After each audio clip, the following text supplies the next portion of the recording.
और इधर सीएम शिवराज ने कोरोना को लेकर समीक्षा बैठक भी की है। आपको बता दें कि सीएम शिवराज ने कोरोना की वर्चुअल बैठक की है।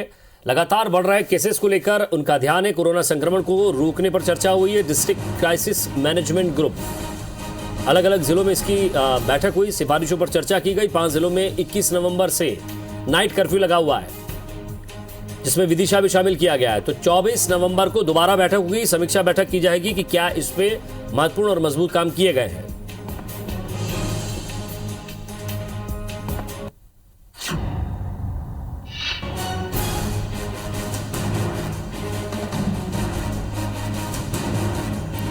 तो सीएम शिवराज ने कोरोना को लेकर वर्चुअल बैठक ली है और अलग अलग जिलों में भी आपको बता दें कि क्राइसिस मैनेजमेंट की बैठक हुई है।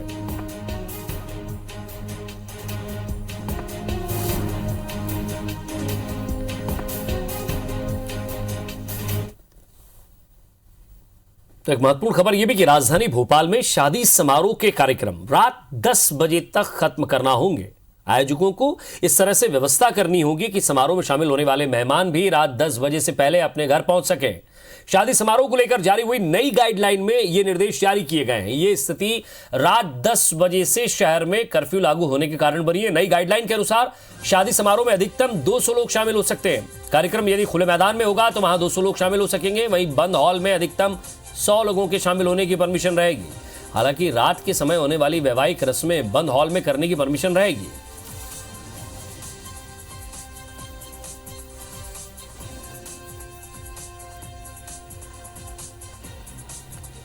और ज्यादा बातचीत के लिए हमारे संवाददाता हमारे साथ जुड़ गए। सुधीर, 5 जिलों में जिस तरह से नाइट कर्फ्यू लगाया गया है, उसके बाद लोग इंतजार कर रहे थे, लगभग 5 से 6 महीने तक कोरोना की जद में थे और इंतजार कर रहे थे कि अब सब कुछ ठीक हो जाएगा। लेकिन दिवाली के समय प्रशासन की तो लापरवाही रही, थोड़ा ढूलमूल रवैया रहा ही, लेकिन लोगों ने भी खूब उल्लंघन किया। अब उसका असर कैसे उनके जीवन पर पड़ रहा है ये भी हम देख रहे हैं कि अब जब शादियां हैं तो 10 बजे के बाद जो है वो मेहमान को अपने घर पहुंचना होगा। ज़्यादा भीड़ आप नहीं कर सकते। खुले में अगर मैदान में आप शादी कर रहे हैं तो वहां कम से कम 200 लोग, और जो हॉल की व्यवस्था है वहां कम से कम 100 लोग हो सकते हैं। एक तरफ बैठक चल रही है, उनके नवंबर के महीने के खत्म होने के बाद फिर एक समीक्षा बैठक होगी। 24 नवंबर के आसपास की बात की जा रही है। सवाल यह है कि लगातार बैठकें और बैठकों के बाद एक नई गाइडलाइन, इन सबके बीच आम आदमी एक पसुपेश में फंसा हुआ है और गलती कहीं ना कहीं आम आदमी की भी थी, जिसे हमने स्क्रीन पर दिखाया भी है।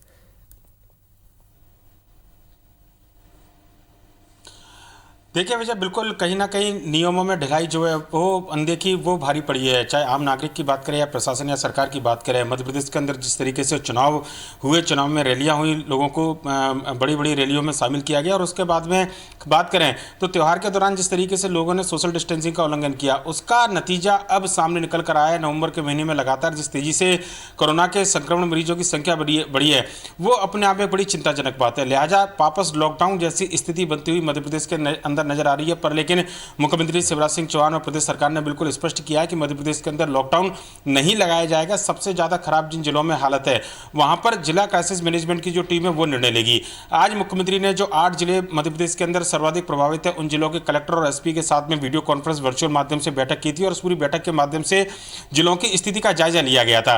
कई जिले में क्राइसिस मैनेजमेंट की बैठक हो चुकी है। इंदौर की बात करें या भोपाल की बात करें या जिन 5 जिलों में सबसे ज्यादा केसेज हैं वहां पर रात्रिकालीन कर्फ्यू लागू कर दिया गया है। रात्रिकालीन कर्फ्यू के दौरान कौन सी व्यवस्था क्या है और किस तरीके से मरीजों की संख्या में कमी आए, इसको लेकर प्रशासन कदम उठा रहा है। इन तमाम बिंदुओं पर मुख्यमंत्री की चर्चा हुई और यह भी तय किया गया कि कई जगह पर क्राइसिस मैनेजमेंट की बैठक के बाद में व्यापारियों ने स्वेच्छा से जो है 8 बजे से दुकानें बंद करने का निर्णय लिया था। 10 बजे से कर्फ्यू, 8 बजे से दुकानें बंद करना। इसके अलावा शादी का समारोह या फिर दूसरे जो आयोजन है, चूंकि अब शादी का सीजन आने वाला है, लिहाजा ये माना जा रहा है कि पूरे साल जिस तरीके से शादियां नहीं हो पाई थी उसके बाद लोग बड़ी तादाद में शादी समारोह में शामिल हो सकते हैं। पर लेकिन प्रशासन ने यहाँ भी बंदिश लगाई है। 10 बजे के बाद शादी समारोह नहीं किए जा सकेंगे। भोपाल की बात करें तो यहाँ पर क्राइसिस मैनेजमेंट की बैठक के बाद में निर्णय लिया गया कि अगर खुले मैदान में शादी की जाती है तो 200 मेहमानों को आने की अनुमति दी जाएगी। वहीं पर अगर बंद हॉल या शादी हॉल के अंदर कोई आयोजन किया जाता है तो केवल 100 लोगों को परमिशन दी जाएगी और आयोजकों को यह व्यवस्था करनी पड़ेगी कि रात्रिकालीन कर्फ्यू से पहले जो मेहमान इकट्ठा हुए हैं वो अपने घर पर रवाना हो सके। यानी कि प्रशासन अपनी ओर से अब कदम उठा रहा है। मास्क को लेकर लगातार चेकिंग की जा रही है। मुख्यमंत्री ने समीक्षा के दौरान ये सख्त निर्देश दिए हैं कि उल्लंघन करने वाले, खासकर सड़कों पर अगर कोई भी व्यक्ति निकल कर आता है, चाहे वो कार के अंदर हो या फिर दोपहिया वाहन का इस्तेमाल कर रहा हो या सार्वजनिक स्थल पर है, अगर वो मास्क नहीं पहनता है तो सख्ती उसके साथ में की जाए, सख्ती के साथ जुर्माना वसूला जाए। और एक और जो बात निकल कर आई है समीक्षा बैठक में कि सबसे ज्यादा लापरवाही युवा वर्ग के अंदर देखी गई। 60% संक्रमित मरीज इस समय युवा वर्ग के हैं। ऐसे में युवाओं को समझाने के लिए स्वयंसेवी संस्थाएं और एनजीओ का सहारा लिया जाए। समीक्षा बैठक में मुख्यमंत्री ने यह भी निर्देश दिए हैं। विजय जी, वाकई सुधीर समझना होगा, क्योंकि एक तरफ देव उठनी 11 के बाद जो है वो बाजार भी गुलजार रहेंगे, भीड़ भी वहाँ रहेगी, कपड़ा मार्केट हो, ज्वेलरी मार्केट हो या फिर खाने पीने की मार्केट हो। ऐसे में 8 बजे बंद जो दुकानें हो रही है, व्यापारिक वर्ग तो सहयोग कर ही रहा है, उन्होंने 8 बजे बंद का समर्थन भी किया है, लेकिन एक निर्णय जो है वो शराब की दुकानों का आ जाता है कि वो 10 बजे तक खुली है। ऐसे में बाकी व्यापारी भी तो सवाल उठाते हैं और लोगों का भी कहना है, क्योंकि आपके कहीं ना कहीं लूपहोल्स रह जाते हैं जहां आपको जनता कहने के लिए सामने आती है, विपक्ष भी आपके ऊपर प्रहार करेगा।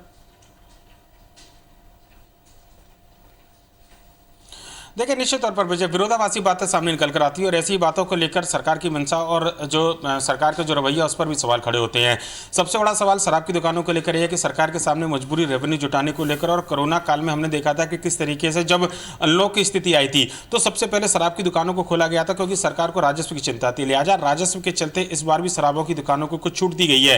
क्राइसिस मैनेजमेंट की बैठक में भले ही दुकान या व्यापारी अपनी स्वेच्छा से 8 बजे दुकान बंद रखने की बात कहें, पर लेकिन रात को 10 बजे तक शराब की दुकानों को खुलने की अनुमति दी गई है। ऐसे में सवाल ये उठता है कि अगर 10 बजे रात्रिकालीन कर्फ्यू लागू होता है और कोई व्यक्ति अगर 10 बजे शराब खरीदने जाता है तो कर्फ्यू के दौरान क्या वो अपने घर पर वापस जाएगा या शराब की दुकान पर रुकेगा? इस तरीके के तमाम जो चर्चा जो है सोशल मीडिया पर आम नागरिकों के द्वारा की जा रही है और सरकार की मंशा को लेकर, शराब की दुकान खुलने को लेकर जरूर सवाल उठाए जा रहे हैं। पर राजस्व की चिंता है, कलेक्टर और जिला प्रशासन के पूरा निर्णय लेना है। क्राइसिस मैनेजमेंट की बैठक में तय किया गया है, पर लेकिन हम अपने दर्शकों से जरूर ये अपील करेंगे, IBC 24 लगातार जो मुहिम चलाता रहा है कि आप अपने घर से जब भी बाहर निकले कोविड-19 के नियमों का पालन करें, मास्क पहने, सोशल डिस्टेंसिंग का पालन करें और रात्रिकालीन कर्फ्यू अगर है तो कम से कम इमरजेंसी सेवाओं को छोड़कर घर से बाहर निकलने की कोशिश बिल्कुल ना करें।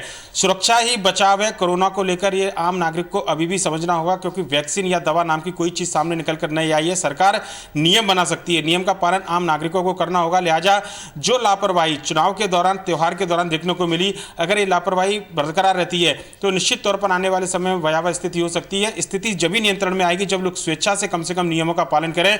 पुलिस सख्ती जरूर कर सकती है, पर लेकिन लोगों को अपनी सुरक्षा खुद के जो नियम कानून है उसको पालन करने के साथ में होगी। और प्रशासन भी बार बार अब इसी पूरे रवैये पर नजर आ रहा है। लिहाजा अगर बात करें तो स्पॉट फाइन की बात की जा रही है, चेकिंग अभियान चलाए जा रहे हैं, लोगों को मास्क नहीं पहनने पर जुर्माना भी किया जा रहा है, व्यापारियों को बाकायदा डिडोरा और माइक के जरिए अनाउंसमेंट के साथ में दुकान बंद रखने की शाम को हिदायत भी दी जा रही है। तो ये तमाम कवायद अब जाकर शुरू हुई है जब लगातार मरीजों की संख्या में इजाफा हुआ है। और निश्चित तौर पर 24 तारीख को एक बार फिर से मुख्यमंत्री शिवराज सिंह चौहान ने बैठक बुलाई है कोरोना की समीक्षा को लेकर, और अगर हालातों में सुधार नहीं होता है तो हो सकता है कि और भी ज्यादा सख्त कदम सरकार को उठाने पड़े। पर उम्मीद यह की जानी चाहिए कि लोग नियमों का पालन करेंगे और कम से कम 24 तारीख को जब बैठक आएगी तो वर्तमान की से बेहतर स्थिति कम से कम मध्य प्रदेश के अंदर देखने को मिले। विजय बिल्कुल सुधीर, कहीं ना कहीं आम आदमी को भी इस पर ध्यान देना होगा और गाइडलाइन का पालन जरूर करना होगा। बहुत बहुत शुक्रिया इस तमाम बातचीत के लिए।